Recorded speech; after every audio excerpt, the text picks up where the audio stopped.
Hi hello friends, welcome to my channel. இன்றைக்கி நம்ம என்ன பார்க்க போகிறோம் அப்படின்னா என்னுடைய ஈவினிங் vlog தான் பார்க்க போகிறோம். ஸோ இன்றைக்கி ஈவினிங் நாங்கள் கார்னை வேக வச்சு சாப்பிட்லான்னு தான் ஸ்வீட் கார்ன் வாங்க வச்சுருக்கோம். ஃபஸ்ட்டு அதோடய தோலெல்லாம் நம்ம ரிமூவ் பண்ணலாம்.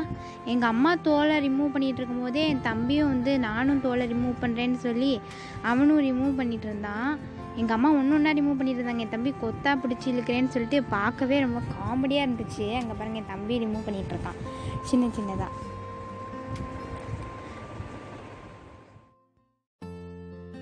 இப்போ தோல் எல்லாத்தையுமே ரிமூவ் பண்ணியாச்சு. இதை நம்ம குக்கரில் கொஞ்சமாக தண்ணி ஊற்றி வேக வச்சு எடுத்துக்கலாம். 2 விசில் விட்டு எடுத்தாலே போதும், எல்லாம் வெந்துடும். நாங்கள் 2 கார்ன் தான் வாங்கியிருந்தோம். ஸோ நாங்கள் அந்த 2ஐயே 4ஆக பிச்சு போட்டு இதில் வேக வச்சு நாங்கள் 4 பேருமே நல்லா சாப்பிட்டோம். செம்ம டேஸ்ட்டாக இருந்துச்சு.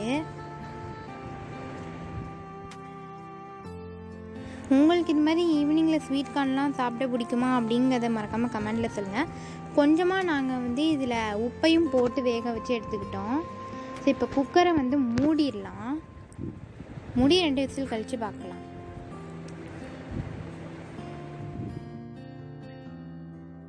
இப்போ தான் ஃபஸ்ட்டு விசில் வந்துக்கிட்டு இருக்குது. ஃபஸ்ட்டு விசில் வரும்போதே அப்படியே செம்ம வாசமாக இருந்துச்சு ஸ்வீட் கார்ன். அப்படியே செகண்ட் விசிலுமே நல்லா வந்துருச்சு.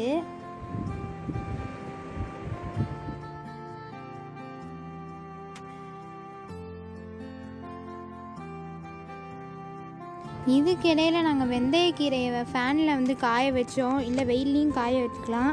அது நம்ம குழம்புல எல்லாத்துலேயும் நம்ம கடைசியாக ஃபைனலாக பன்னீர் பட்டர் மசாலா இல்லைனா ஃபைனலாக போடும்போது செம்ம டேஸ்ட்டாக இருக்கும், ரொம்ப சூப்பராக இருக்கும். அதனால தான் இது காய வச்சு எடுத்துக்கிட்டோம். நெக்ஸ்ட்டு இந்த கார்ன் நல்லா வெந்துருச்சு. ஸோ அதை குக்கரில் ஓப்பன் பண்ணால் அப்படியே அந்த தண்ணி இன்னும் கொதிச்சிக்கிட்டே இருந்துச்சு. இப்போ எல்லாத்தையும் நம்ம எடுத்து நம்ம ஒரு தட்டில் வச்சு அதை நம்ம உரித்து நம்ம அப்புறமா சாப்பிடுவோம். ஃபஸ்ட்டு ஒரு குழிக்கரண்டி வச்சு தான் எடுக்கலாம்னு நினச்சோம். அதுக்கப்புறமேட்டு தான் இதை வச்சு நாங்கள் எடுத்தோம். வலிச்சு இன்னும் கொஞ்சம் இந்த மாதிரி இருந்துச்சு. ஆனால் செம்ம ஸ்வீட்டாக இருந்துச்சு. இதுலேயும் நீங்கள் மிளகாய் பொடி உப்பு போட்டு காரமாகவுமே சாப்பிட்டுக்கலாம்.